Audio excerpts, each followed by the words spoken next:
Hormuz में एक बार फिर से तनाव बढ़ गया है। हॉर्मुज से गुजर रहे कार्गो शिप पर हमला हुआ है और सिंगापुर के झंडे वाला ये जहाज जिस पर आईआरजीसी ने हमला किया है।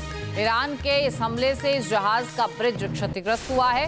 हालांकि किसी के हताहत होने की कोई खबर नहीं है। वॉल स्ट्रीट जर्नल के हवाले से जानकारी सामने आई है, लेकिन जाहिर है कि जहाज पर हमला हुआ है, जहाज को नुकसान पहुंचा है। तो हॉर्मुज का ये रास्ता अभी भी उस लिहाज से सेफ नहीं है जैसा दावा अमेरिका करता है। आईआरजीसी ने इस जहाज पर ओमान के पास अटैक किया है। ईरान ने मंजूर किए गए रास्ते की बजाय दूसरे रास्ते से इस शिप के जाने की वजह को अपने हमले के पीछे का कारण बताया है। ओमान के तय किए गए रास्ते का जहाज इस्तेमाल कर रहा था। कुछ ही घंटे पहले ईरान ने हॉर्मुज से गुजरने वाले जहाजों को चेतावनी भी दी थी। ईरान ने तय किए गए रास्ते का इस्तेमाल करने को कहा था। तो देखिए, कार्गो शिप के बाद यूएस मैरीटाइम एजेंसी ने भी हॉर्मुज में यूएन मैरीटाइम एजेंसी ने हॉर्मुज में काम रोक दिया है। जहाजों को दरअसल हॉर्मुज से निकलने की योजना पर अब रोक लगा दी गई। तो अब ये ट्रैफिक यहां से कैसे निकलेगा, कैसे जहाजों को रास्ता दिया जाएगा, क्या ईरान का तय रास्ता ही अपनाया जाएगा, ये कई सवाल हैं।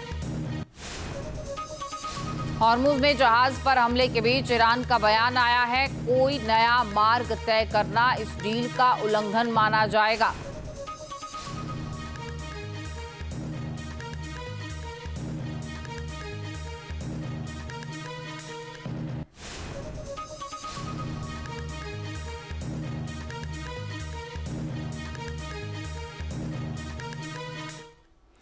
यानी मिडिल ईस्ट में एक बार फिर से तनाव बढ़ा हुआ है। हॉर्मुज से गुजर रहे सिंगापुर के फ्लैग वाले इस जहाज को आईआरजीसी ने निशाना बनाया है।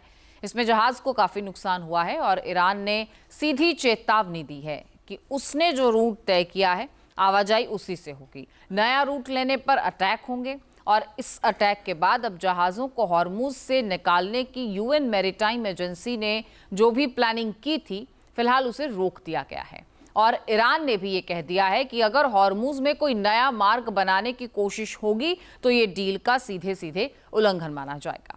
हमारे सहयोगी मधुरेंद्र कुमार हमारे साथ जुड़ चुके हैं।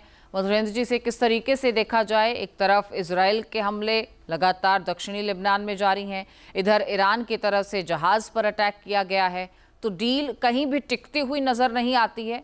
क्या आपको नजर आता है दूरगामी अगर नतीजे देखे जाएं? ये डील अस्थायी है और इस डील के मायने साफ तौर पर देखे जा सकते हैं कि ईरान जो है हॉर्मुज से अपना कमांड और कंट्रोल लूज नहीं करना चाहता। जो रूट और पैसेज है वो ईरान ही क्रिएट करना चाहता है और जाहिर तौर पे उसकी बातचीत ऑलरेडी ओमान से भी चल रही है कि किस तरह से हॉर्मुज पर आगे भी नियंत्रण बनाए रखा जाए। ये जहाज जो कि एक नए रूट को अख्तियार करना चाहता था, उसको हमले का शिकार बनाया गया और सीधा संदेश दिया गया कि हॉर्मुज पर अभी भी फ्री पैसेज अवेलेबल नहीं है, जो मर्जी चाहे वो जहाज नहीं निकल सकता, बल्कि ईरान जहां से इजाजत देगा, जिस तरह से इजाजत देगा वैसे ही मूवमेंट होगा। तो ये अपने आप में सिग्नलिंग देखा जाए तो अमेरिका को भी है, इसराइल को भी है कि अभी न वॉर खत्म हुआ है, ना ही ये तनाव खत्म हुआ है और ना ही इस सीज फायर को अस्थायी माना जाए। ईरान अभी भी अपने तमाम मुद्दों पर टिका हुआ है और जाहिर है कि हॉर्मुज जो है वो पूरे ही इस घटनाक्रम में देखिए, इस पूरे ही कॉन्फ्लिक्ट में देखिए, तो वो दरअसल नक्श है जिसको दबाए रखना चाहता है ईरान। और इसीलिए आप देखिए कि सिंगापुर वाले फ्लैग को अटैक करके फिर से एक बार उसने चेतावनी जारी की है। चलिए, बहुत शुक्रिया आपका इस पूरी जानकारी के लिए।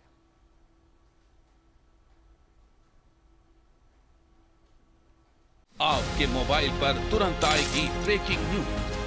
स्क्रीन पर सबसे पहले दिखेगी बड़ी खबर, देश दुनिया की हर खबर एक जगह। अब आपके मोबाइल पर तुरंत फटाफट इंस्टॉल कीजिए न्यूज़ नेशन ऐप और रखिए खुद को अपडेट।